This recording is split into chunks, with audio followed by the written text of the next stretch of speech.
Assalamualaikum warahmatullahi wabarakatuh. Kembali ke budaya pembelajar.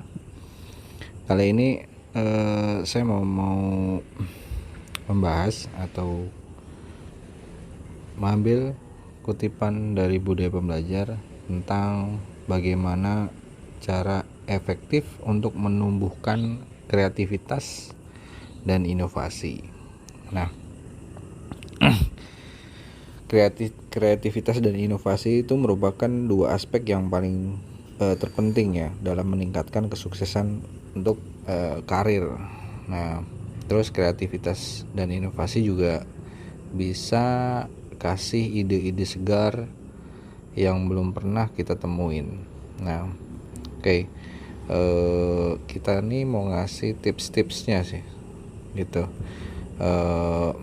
Jadi pada dasarnya dengan cara sederhana untuk merealisasikan ide-ide kecil itu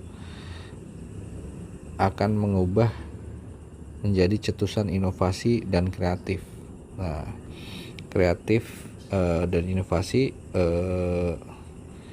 bisa terrealisasi dari rasa ingin tahu yang buat kita banyak mencoba hal yang baru atau yang berbeda. Nah, sini ada beberapa cara untuk menumbuhkan kreativitas dan inovasi. Yang pertama adalah peluang dan kesempatan. Sebenarnya sih ya, jadi gini, sebelum saya menjelaskan satu persatu tipsnya atau ya tips-tipsnya ini, saya lebih 90% ini sebenarnya kita tuh harus sering ketemu sama orang, sering ngobrol sama orang, cari kesempatan di luar, cari obrolan dengan orang lain. Intinya sering main dengan orang-orang baru dan cari-cari informasi. Oke, lanjut ya. Yang pertama adalah peluang dan kesempatan.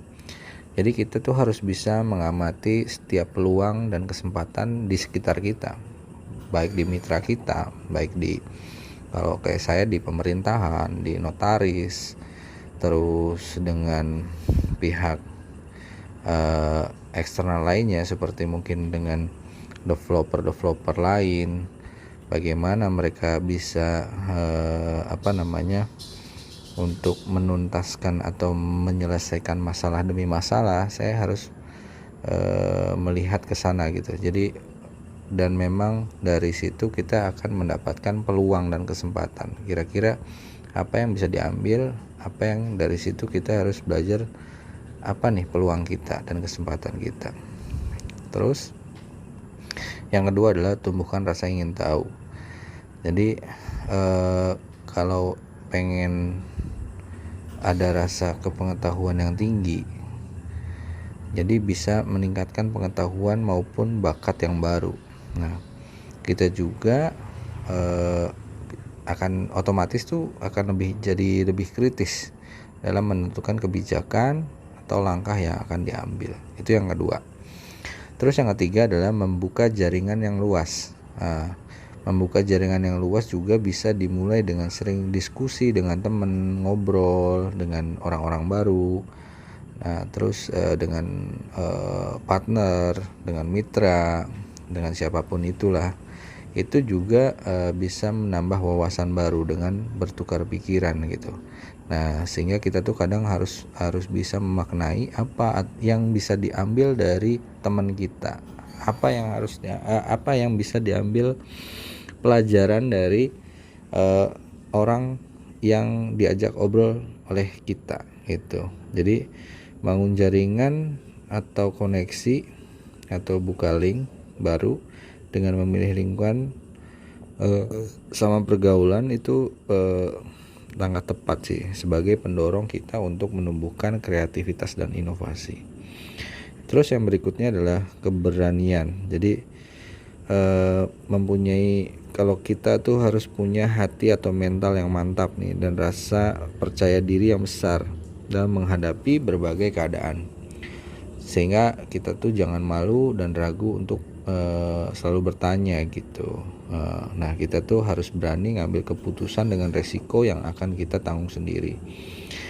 Dan yang jelas jangan takut juga kalau kita tuh akan mengalami kegagalan, karena kegagalan yang dialami nantinya itu akan lebih mendewasakan kita. Gitu sih. Terus yang terakhir adalah berpikir positif. Lagi-lagi berpikir positif ini sangat banyak bermanfaatnya ya. Buat ketenangan hati, cara berpikir, cara bersudut pandang gitu, dan menentukan kebijakan dan hal lainnya lah. Nah, jadi berpikir positif itu sangat diperlukan karena bisa terhindar dari rasa pesimis yang berlebih ya. Terus melihat tantangan adalah sebagai kesempatan, jadi untuk mencoba hal-hal yang baru. Kira-kira begitu yang didapat dari pelajaran ini. Semoga bermanfaat. Assalamualaikum warahmatullahi wabarakatuh.